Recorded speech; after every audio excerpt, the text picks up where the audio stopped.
In this chapter, we're going to learn about the endocrine system, which is the system that releases hormones to control your organs and your tissues.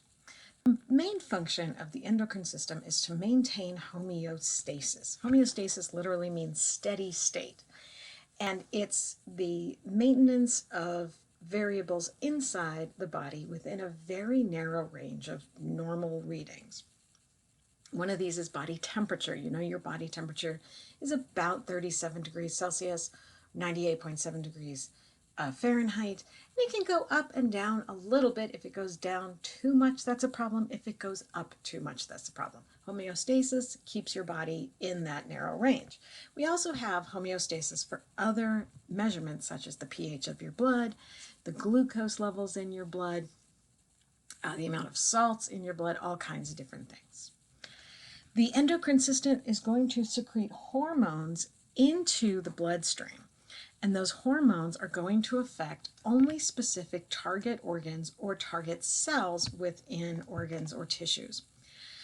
Most of the hormones used by the endocrine system are proteins. Some of them are steroids, which are lipid molecules.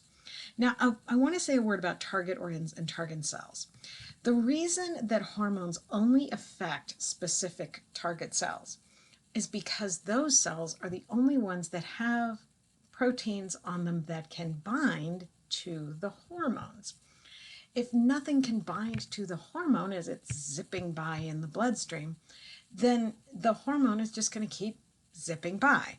So the target cells are just the ones that have the right receptor on it.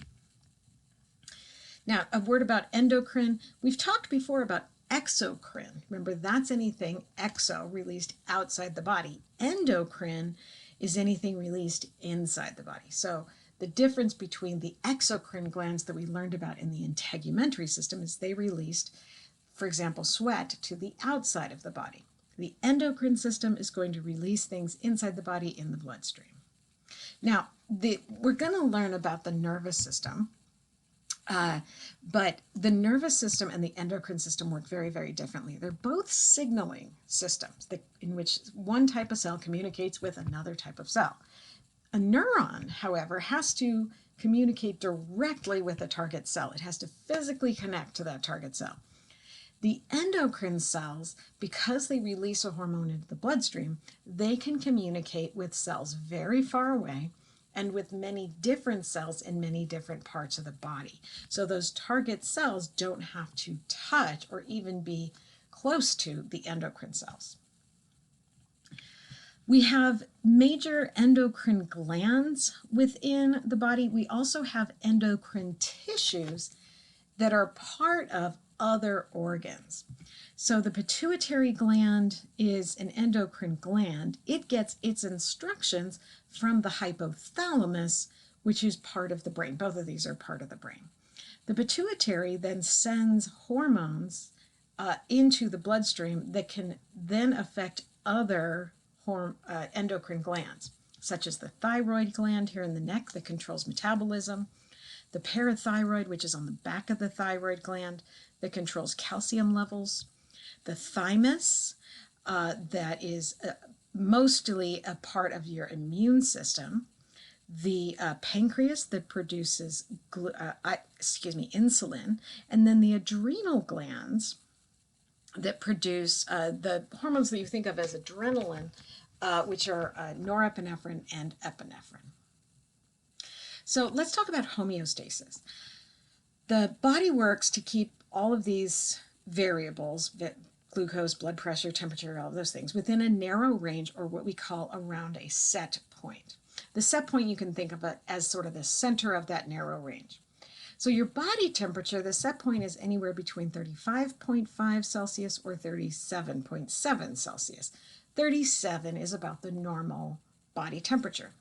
Homeostasis is maintained by control systems that all have these same parts. There's some sort of signal that is received by an integrating center somewhere in the body. That integrating center sends out a signal, and that signal creates a response by some other cell usually. And we call this a feedback loop because the response changes the stimulus that started the whole process. The most common loops and the ones that are that maintain homeostasis are called negative feedback loops. And in a negative feedback loop, the response creates a new stimulus that stops the chain. So you have a stimulus, something, say, think of this as like hunger. You feel hunger. Your stomach being empty is the sensor. It sends a signal to the brain. The brain says, I am hungry. The brain tells the hands to reach for an apple. You eat the apple. That process of eating the apple is the effector. And that then lands in the stomach, and the stomach sends a new signal to say, thank you, we have eaten now and we are no longer hungry. We now have a new stimulus that stops the feeling of hunger, what we started with. It's maybe easier to think about this in terms of body temperature. So 37 is your average body temperature. It can go up or down.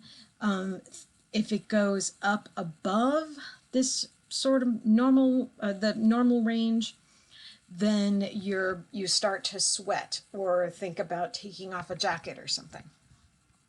That's then going to cause your body temperature to go back down. When your body temperature gets below the normal range, then you think about, now I'm cold, so you stop sweating. You close capillaries near the surface of the skin. You put on a jacket, and all of those things help to bring your body temperature back up. And so most of the time, our body actually stays within this blue range. So this is our mechanism, our negative feedback loop. The body temperature rises, the nerve cells in the skin and the brain receive that signal. Those are the sensors. They send that signal to the hypothalamus, which is the integrating center. The hypothalamus sends a signal to the blood vessels and the sweat glands to say it's time to dilate the blood vessels and release sweat. That cools the body, brings the body temperature back down, and turns off the stimulus and turns off the reaction by the sensors.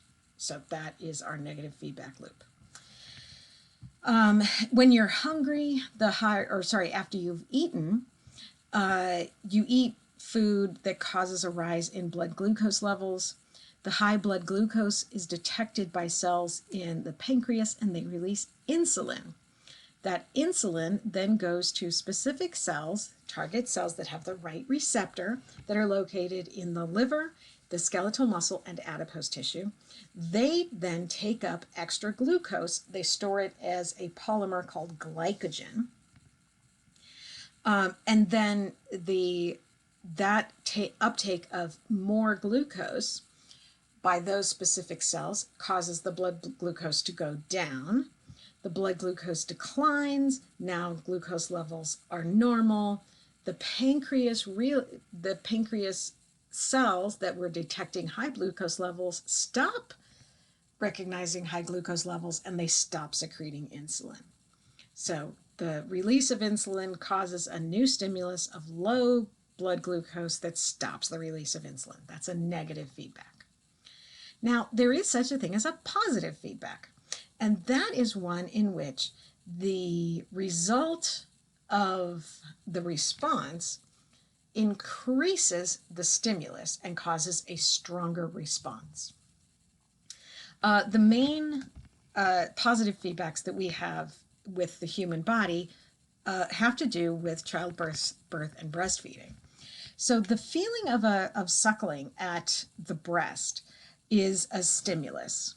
That sends a nerve impulse to the hypothalamus. The posterior pituitary releases a hormone called oxytocin. That causes the breast to release milk.